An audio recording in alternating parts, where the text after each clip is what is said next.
Welcome to our channel.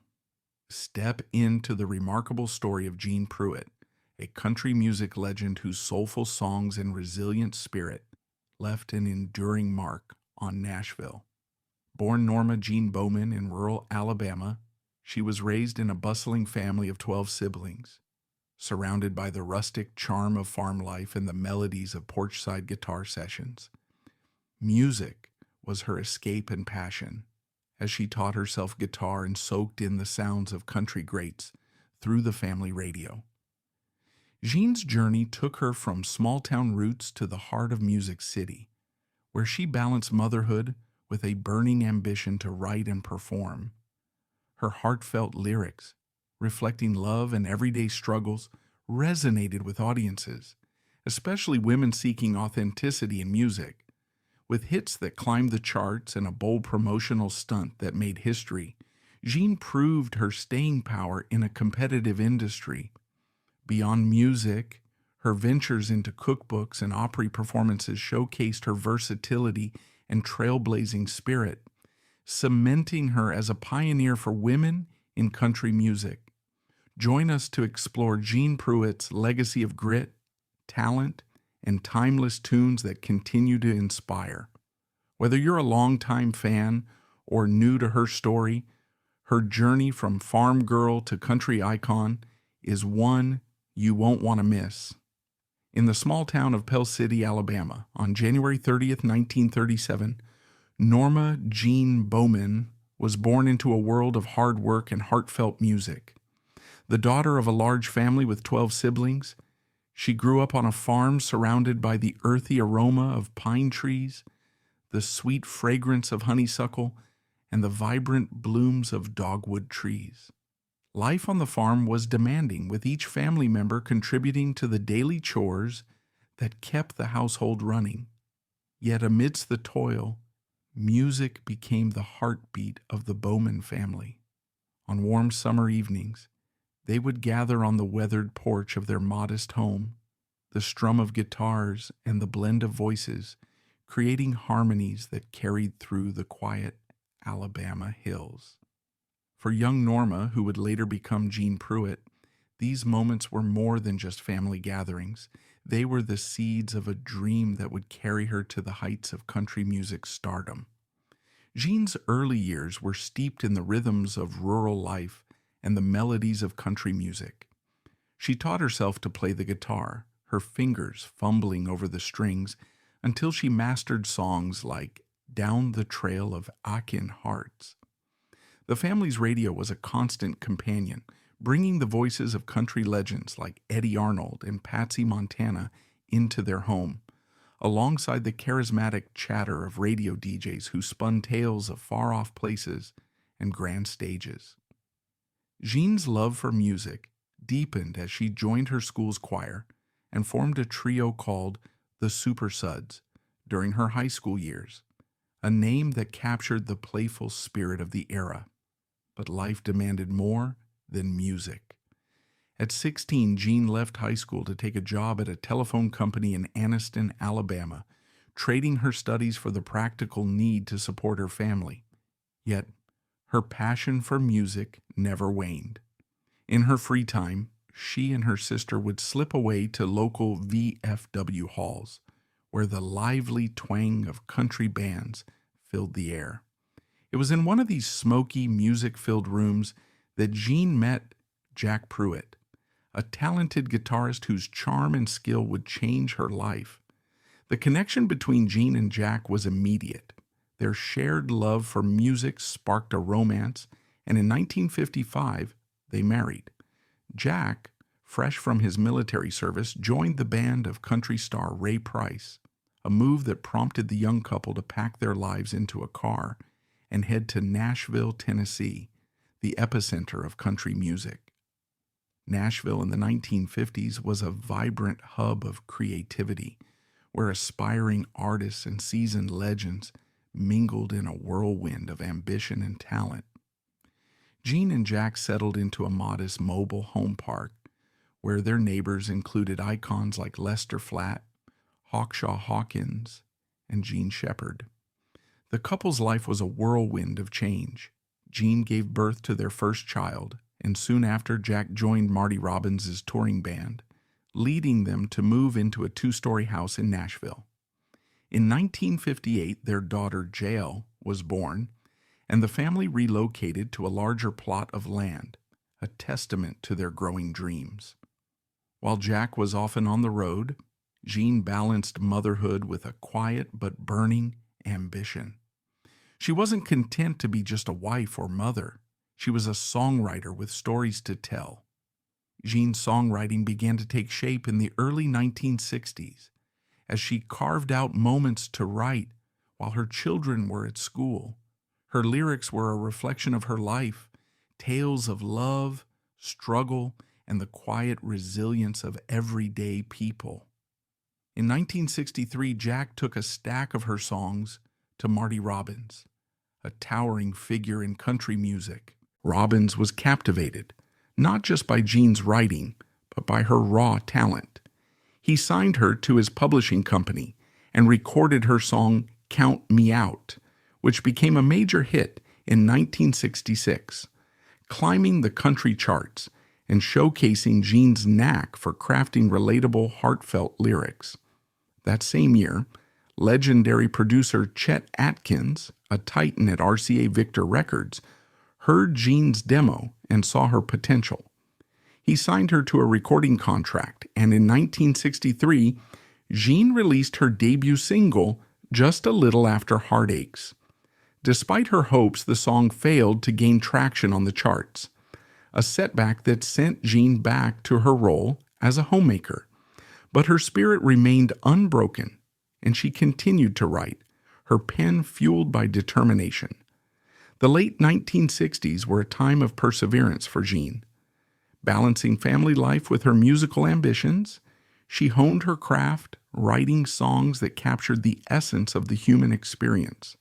In 1969, Marty Robbins once again played a pivotal role, introducing Jeanne to Owen Bradley, a renowned producer at Decca Records. Bradley listened to her demos and was struck by her unique voice. "This girl's got the voice of a housewife," he declared, "and I can sell that." His instinct was spot on.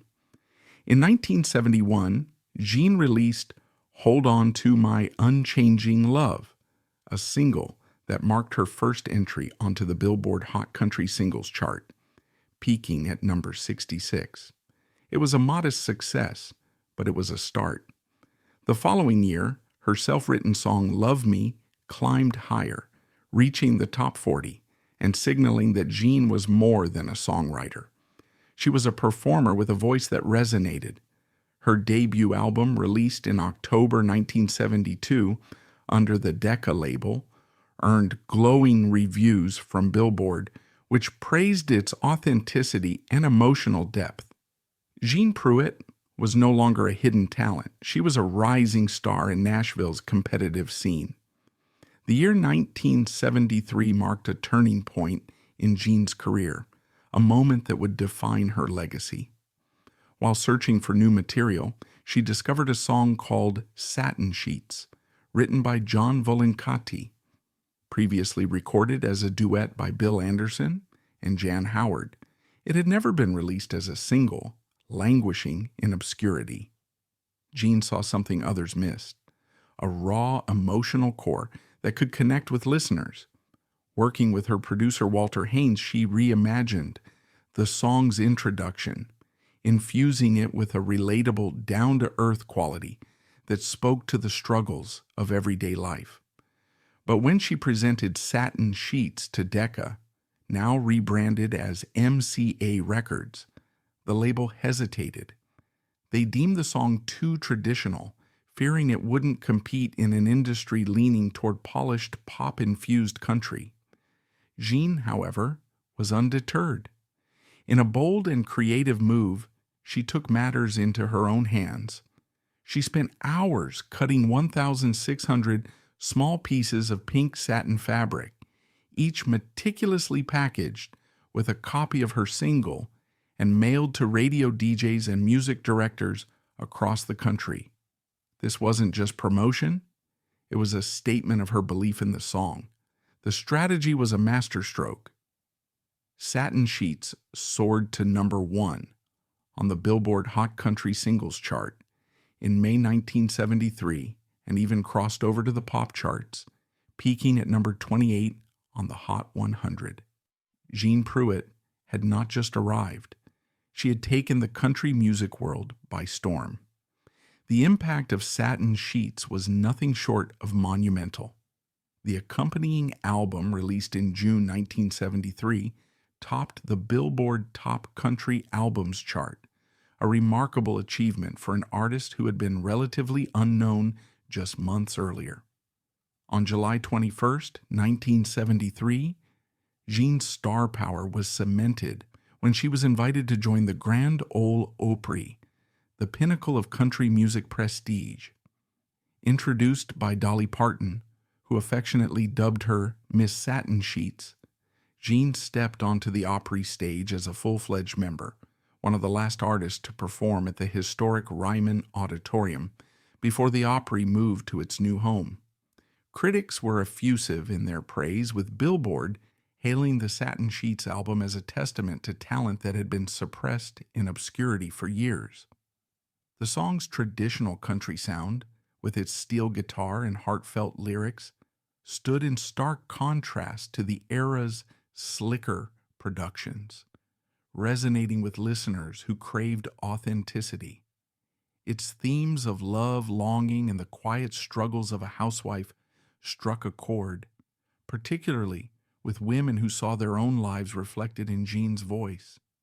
The industry took notice, nominating Jeanne for 3 CMA Awards: Single of the Year, Female Vocalist of the Year, and Album of the Year. And Billboard honored her with Album of the Year, and Top Female Artist in 1974. At her peak, Jeanne was earning $135 a day, a figure that matched the income of Dolly Parton herself, a testament to her newfound stardom.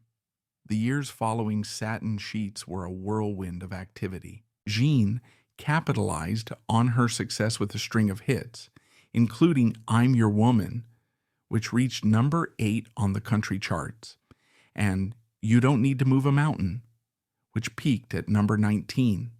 Her 1974 album, I'm Your Woman, and 1975's Honey on His Hands produced several top 40 singles, including A Poor Man's Woman and Welcome to the Sunshine, Sweet Baby Jane. Critics lauded these releases for their deeply country essence, with Jeanne's voice conveying a raw emotionality that connected with audiences. Yet as the mid-1970s progressed, the country music landscape began to shift. The charts favored a more polished crossover sound, and Jeanne's traditional style struggled to maintain its foothold. Singles like My Baby's Gone, I've Taken, and She's Still All Over You failed to crack the top 40, and by 1977, Jeanne parted ways with MCA Records. A brief stint with Mercury Records proved equally challenging, with her 1978 single I'm a Woman stalling at #94. But Jeanne Pruett was not one to be counted out. In 1979, she signed with IBC Records, an independent label, and staged a remarkable comeback. Her self-written single Back to Back climbed to #6 on the country charts, followed by Temporarily Yours at #5 and It's Too Late at #9. Billboard dubbed this resurgence a renaissance, a testament to Jeanne's resilience and talent. Her 1980 album Encore reached #18 on the country albums chart, marking her first charted album since 1975. During this period, Jeanne also collaborated with Marty Robbins on a duet project, a dream partnership that was cut short by Robbins' death in 1982. Their duet version of Love Me was released as a single in 1983, but only reached #58, a bittersweet note in Jeanne's career. As the 1980s unfolded, Jeanne began to shift her focus. While she remained a beloved figure at the Grand Ole Opry, performing regularly and maintaining her membership, she sought new avenues for her creativity. In 1986, she made a surprising but inspired pivot to the culinary world, releasing her first cookbook, Feeding Friends. Promoted on the Nashville network's Nashville Now, the book was a runaway success, selling hundreds of thousands of copies and resonating with fans who admired Jeanne's down-home charm. She followed it with 3 more cookbooks in the Feedin' Friends series, each one a love letter to Southern cooking. Her culinary ventures culminated in the opening of JP's Feedin' Friends, a restaurant at Opry Land, USA, which became a Nashville institution until its closure in 1997. During this time, Jeanne also made history at the Opry, spearheading the first all-female segment in 1986 alongside legends like Jean Shepherd, Jan Howard, Jeannie Seeley, and Connie Smith. The event, born from a 1985 television special celebrating the Opry's 60th anniversary, was a groundbreaking moment for women in country music. By the early 2000s, Jeanne's music career had slowed, but her influence remained strong. She was honored by the North American Country Music Association International, NACMAI, with induction into their Hall of Fame, and led workshops at their annual events in Pigeon Forge, Tennessee. In 2006, at the height of her Opry tenure, Jeanne made a bold decision. She retired from performing. Choosing to step away from the spotlight, she returned to a quieter life on a 160-acre farm outside Nashville with her second husband, Eddie Fulton. Her 2018 memoir, Miss Satin Sheets I Remember, offered a poignant reflection on her journey, from her Alabama roots to her Opry triumphs and beyond. The book solidified her status as a trailblazer, not just as a performer, but as a songwriter who paved the way for women in country music. Jeanne Pruett's personal life unfolded as a tapestry woven with threads of profound joy, enduring love, and heart-wrenching sorrow, mirroring the emotional depth that characterized her music. Her first marriage to Jack Pruett, which commenced with youthful optimism and shared musical passions, on October 10, 1955, initially seemed like a perfect harmony. Jack, a skilled guitarist whose career took off alongside country icons like Ray Price and Marty Robbins, provided a gateway into Nashville's vibrant scene. However, the demands of his relentless touring schedule created strains that gradually eroded the foundation of their union. Compounded by Jack's battles with alcohol dependency, these challenges built over decades, leading to a painful divorce in 1982.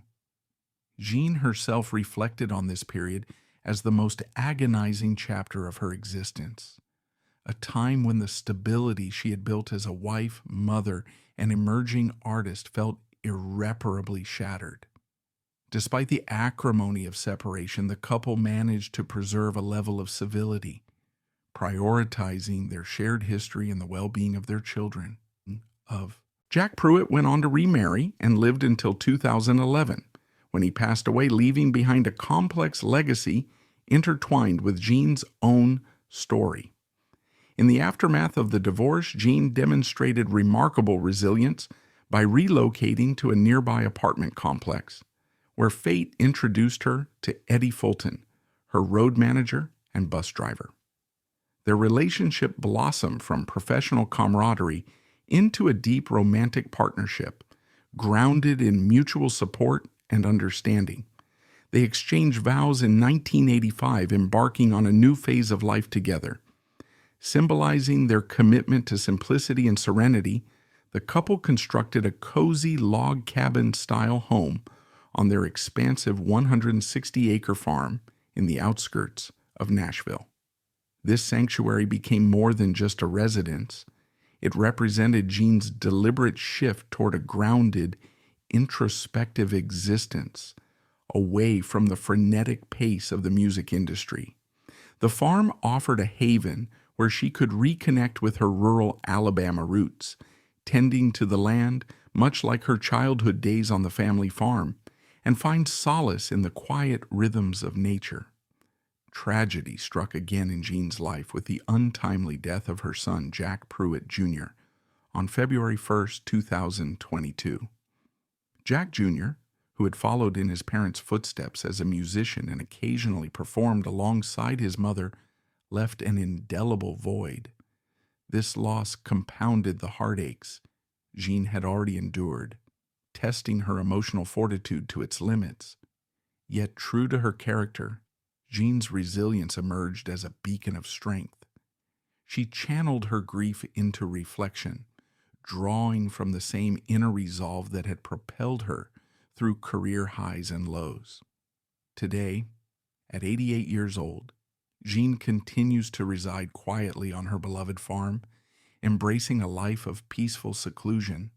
Her enduring membership in the Grand Ole Opry stands as a perpetual emblem of her indelible contributions to country music, a quiet honor that connects her to the institution she helped shape, even as she steps back from the public eye. Beyond her personal narrative, Jeanne Pruett's musical style and lasting legacy offer a rich subject for deeper exploration, revealing an artist who bridged eras and challenged norms in subtle yet profound ways. Her sound masterfully fused the raw authenticity of traditional country music, evoking the heartfelt twang of steel guitars and fiddle-driven ballads, with understated pop influences that added a layer of accessibility and emotional nuance. Critics such as Stephen Thomas Erlewine of AllMusic captured this duality perfectly, describing her voice as appealingly domestic, a quality that grounded her in the everyday experiences of her listeners, while simultaneously infusing her work with a fiercely independent edge that defied stereotypes. This blend was no accident. It stemmed from Jeanne's influences, including Opry staples like Eddie Arnold, Bill Monroe, Patsy Montana, and Ernest Tubb, whose traditional roots she honored, even as she incorporated smoother, pop-leaning production elements under producers like Owen Bradley. At the core of Jeanne's songbook were themes that delved into the complexities of love, unwavering fidelity, and the quiet power of feminine strength. Songs like Satin Sheets didn't just narrate a housewife's disillusionment with material luxury.